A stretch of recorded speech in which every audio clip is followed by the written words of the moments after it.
السلام علیکم دوستانو، الله دې وکړي چې جوړ بایاست. نن به هم د کمپیوټر په فنکشن کیز یعنې تابعي چې کومې بټنې دي په دې باندې بحث کوو. د F1 نه ونیسه تر F12 پورې چې دا څنګه کار کوي، د دې استعمال څنګه ده. زیات کسان مې لیدلي دي چې هغه په دغو په استعمال باندې نه پوهېږي. که چېرته تاسو کمپیوټر سره کار لرئ او کمپیوټر استعمالوئ، نو تاسو ته دا ډېره مهمه ده چې تاسو د F1 نه تر F12 پورې چې کوم تابعي بټنې دي دې په کار باندې تاسو پوه سئ، په استعمال باندې چې دا څنګه استعمالیږي او څه کار کوي. نو مخکې نه مخکې دوستانو کینګ افسټو چینل در سره سبسکرایب کړئ.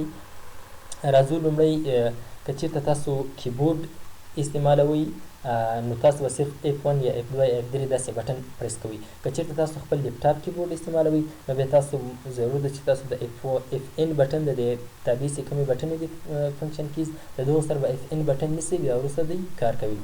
راځو دوستانو لومړی F1 بټنه ده.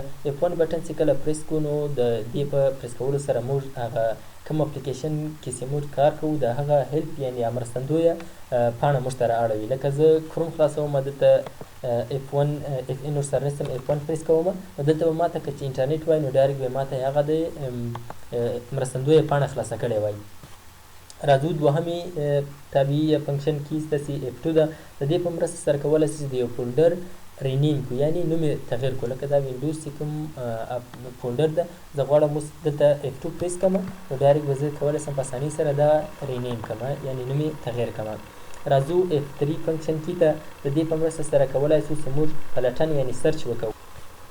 زما مثال زه دلته F3 پریس کوم، F3 مې پریس کړئ، ډایرکټ دلته زه فایند یعنې څه چې زه غواړم هغه زه پیدا کولی شم، یعنې زه سرچ کولی شم. د دې په مرسته سره یا هم تاسو په ورډ ډاکومنټ کې یې چېرته. راځو بله F4 چې کومه فنکشن د دې په مرسته سره کولی شو چې موږ هغه کوم پروګرام چې هغه بند کړو. یعنې مثال زه راځم دلته دا خلاصوم، زه اوس د دې سره به الټ نیسئ، یعنې د الټ په نیولو سره موږ کولی شو یو صفحه بنده کړو. الټ F4 زه پریس کوم، دا پروګرام بند شو. که چېرته تاسو بیا همداسې په سکرین باندې یاست الټ F4 پریس کړئ نو تاسو بیا کولی شئ چې خپل کمپیوټر بند کړئ د دې په مرسته سره.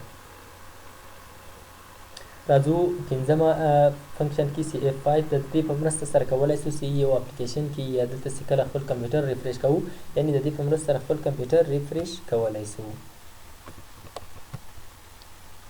راځو شپږمه فنکشن کې چې F6 ده. د دې په مرسته سره که چېرته موږ په براوزر کې کار کوو نو موږ URL ته په اسانۍ سره تللی شو. لکه دلته زه راځم F6 زه پریس کوم اوس، نو ډایرکټ به ما هغه URL چې کوم دغه ده ادرس بار ده هغه ته به ما بوځي. راځو F7 یعنې اوومه فنکشن کې چې کومه ده، دا که چېرته موږ په یو ډاکومنټ کې یعنې په ورډ کې یا په پاور پاینټ کې یو، په دې ډاکومنټ کې د دې په مرسته سره هغه املایي چې کومې غلطیانې یا د سپیلینګ کومې غلطیانې دا په اسانۍ سره پیدا کولی شو. او اتمه چې کومه فنکشن کې د F8 دا په کمپیوټر کې د کله چې موږ غواړو چې سیو موډ ته ولاړ شو نو د دې فنکشن کې په مرسته سره ډېر په اسانۍ سره ترلاسه، یعنې کله چې کمپیوټر خلاصېږي نو موږ F8 بټنه پریس کوو نو موږ بیا ډېر په اسانۍ سره سیو موډ ته تللی شو.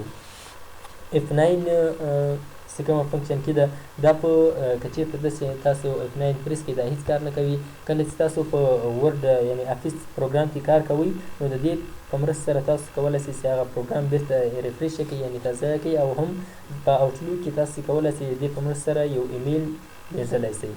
F+ چې کومه فنکشن کې ده دوستانو، د دې په مرسته کولی شو په کوم اپلیکیشن کې چې موږ تاسو یو د دې مینو چې کومه ده هغه فعالولی او غیر فعالولی شو، او هم د F+ په کښېکاږدلو سره چې کوم شفټ ورسره ونیسو، یعنې د دې په مرسته سره بیا موږ یعنې د موس یا چټ پیډ د ښي کلیک دنده سرته رسولی شو. لکه زه راځم دلته د F+ سره شفټ نیسم،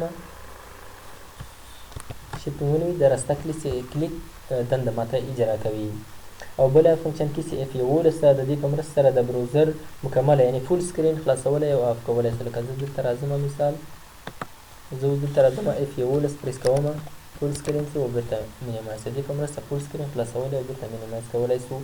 او بل اخرنی چې کومه فنکشن کې د F12 د دې په مرسته سره موږ په مایکروسافټ پروګرام کې کولی شو د سیو اس ډایلاګ باکس چې کوم ده هغه موږ ته خلاص یې. لکه زه دلته راځم، دلته زه F12 پریس کوم، دلته ماته سیو اس ډایلاګ خلاصي.